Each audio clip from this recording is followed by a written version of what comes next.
നമസ്കാരം. പലപ്പോഴും അതിസമ്പന്നരുടെ മക്കളെക്കുറിച്ച് പല കഥകളും പ്രചരിക്കാറുണ്ട്. ഇവരിൽ ചിലരെക്കുറിച്ച് പറയുന്നത് ലോകത്ത് ആരെയും അംഗീകരിക്കാത്ത അല്ലെങ്കിൽ അനുസരിക്കാത്ത ഒരു വിഭാഗക്കാരായിരിക്കും ഇവരെന്ന്. പലരെക്കുറിച്ചും അഹങ്കാരികളാണ് എന്ന് ആരോപണങ്ങൾ വരാറുണ്ട്. ഇവിടെ ഇപ്പോൾ വാർത്തകൾ നിറയുന്നത് ബിൽഗേറ്റ്സിൻ്റെ മകളാണ്. ഇത്രയും വലിയൊരു ടെക് ഫീമൻ്റെ മകൾ രണ്ട് രീതിയിലാണ് ഇപ്പോൾ സമൂഹ മാധ്യമങ്ങളിൽ നിറയുന്നത്. ഒന്ന്, ഫീബി ഗേറ്റ്സ് എന്ന അദ്ദേഹത്തിൻ്റെ മകൾ അച്ഛൻ്റെ കയ്യിൽ നിന്ന് ഒരു പൈസ പോലും വാങ്ങാതെയാണ് സ്വന്തമായി ഒരു വ്യവസായ സംരംഭം ആരംഭിച്ചിരിക്കുന്നത്. സ്റ്റാർട്ടപ്പ് എന്ന് തന്നെ പറയാം. പഴയ ഒരു കൂട്ടുകാരിയുമായി ചേർന്നാണ് അവർ ഈ ഒരു പുതിയ സംരംഭത്തിന് തുടക്കം കുറിച്ചിരിക്കുന്നത്. നേരത്തെ തന്നെ അവർ അച്ഛനെ തള്ളിപ്പറയുകയും അദ്ദേഹവുമായി ഇപ്പോൾ തീർത്തും പിണങ്ങി മാറി താമസിക്കുകയാണ്.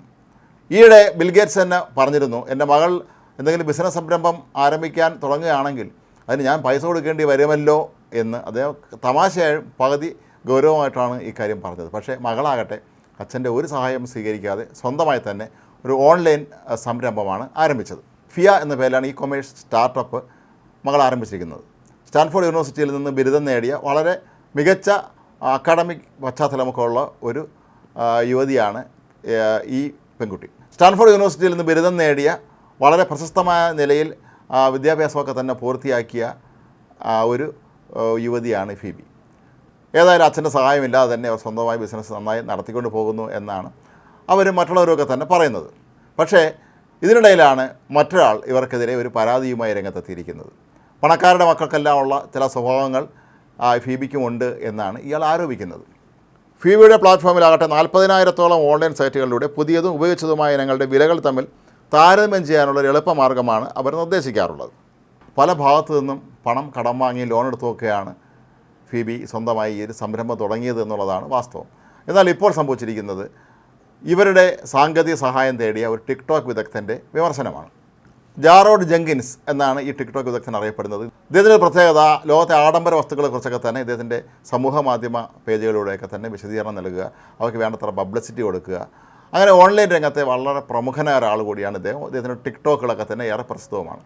ഏതായാലും ജെങ്കിൻസ് ഇപ്പോൾ ആരോപിക്കുന്നത് അദ്ദേഹം ഫീബിയുടെ ഒരു സഹായം തേടിയിരുന്നു എന്നാണ്. തന്നെ അവരുടെ പ്ലാറ്റ്ഫോമിൽ ഉൾപ്പെടുത്തണമെന്നാണ് ഇദ്ദേഹം ആവശ്യപ്പെട്ടിരുന്നത്. എന്നാൽ അക്കാര്യം അവർ ചെയ്തില്ല. മാത്രവുമല്ല, പിന്നീട് ഇദ്ദേഹം ചെയ്തത് താൻ വേണമെങ്കിൽ അവരുടെ കമ്പനിയുടെ ഒരു ഉപദേഷ്ടാവായിരിക്കാം എന്ന് പറഞ്ഞുകൊണ്ട് അങ്ങോട്ടൊരു റിക്വസ്റ്റ് അയച്ചിരുന്നു. പക്ഷേ അതിനും മറുപടി അയച്ചിട്ടില്ല. ഇത്രയും പ്രഗത്ഭനായ തന്നെ ഇങ്ങനെ അവഗണിച്ചത് ഒരു വലിയ പണക്കാരൻ്റെ മകളാണ് എന്ന അഹങ്കാരത്തിൻ്റെ പേരിലാണ് എന്നാണ് ഇദ്ദേഹം ഇപ്പോൾ ഇവിടെ സൂചിപ്പിക്കുന്നത്. ജെങ്കിൻസ് പറയുന്നത് പല പണക്കാരുടെ മക്കൾക്ക് ഇത്തരം പ്രശ്നങ്ങളുണ്ട് എന്നാണ്. തങ്ങൾ വലിയ സമ്പന്നരുടെ മക്കളായി ജനിച്ചു എന്നുള്ളത് കൊണ്ട് അവർ പലരും സ്വയം മറ്റ് ബിസിനസ്സുകൾ ആരംഭിക്കുകയും പിതാവിൽ നിന്ന് പോലും പൈസ വാങ്ങിക്കാതെ ബിസിനസ് തുടങ്ങിയതൊക്കെ നല്ല കാര്യം തന്നെയാണ്. പക്ഷേ ഇവരുടെ എല്ലാ അടിസ്ഥാന സ്വഭാവം ഒന്നാണ് എന്നാണ് ഇപ്പോൾ ജെങ്കിൻസ് ആരോപിക്കുന്നത്. അതായത് ലോകത്ത് ആരെയും അംഗീകരിക്കാത്തവരാണ് ഇവരെന്നാണ് ജെങ്കിൻസ് പറയുന്നത്. എന്നാൽ ഫീബി ആകട്ടെ ഇക്കാര്യത്തോട് ഇനിയും പരസ്യമായി പ്രതികരിച്ചിട്ട് പോലുമില്ല. ഒരുപക്ഷെ ഇത്തരത്തിലുള്ള നിരവധി സന്ദേശങ്ങൾ അവർക്ക് നേരത്തെ ലഭിച്ചിട്ടുണ്ടായിരിക്കാം. ഇത്രയും പ്രശസ്തനായ ഒരാളുടെ മകളൊരു സംരംഭം ആരംഭിക്കുമ്പോൾ പലരും സഹായ വാഗ്ദാനങ്ങളുമായി തന്നെ അവരുടെ കൂടെ എത്തിയിരിക്കാം. പക്ഷേ അതൊക്കെ ഒരുപക്ഷെ അവർ സ്വീകരിച്ചോ നിരസിച്ചോ എന്നുള്ള കാര്യമൊന്നും ഇനിയും വ്യക്തവുമല്ല. ഈ ഒരു സന്ദർഭത്തിലാണ് ഇത്തരത്തിലുള്ളൊരു വിമർശനം വരുന്നത്. ഏതായാലും എല്ലാവരും ജെങ്കിൻസിൻ്റെ മറുപടി ഇതിനെന്തായിരിക്കും എന്ന് ആകാംക്ഷയോടെ നോക്കിയിരിക്കുകയാണ്.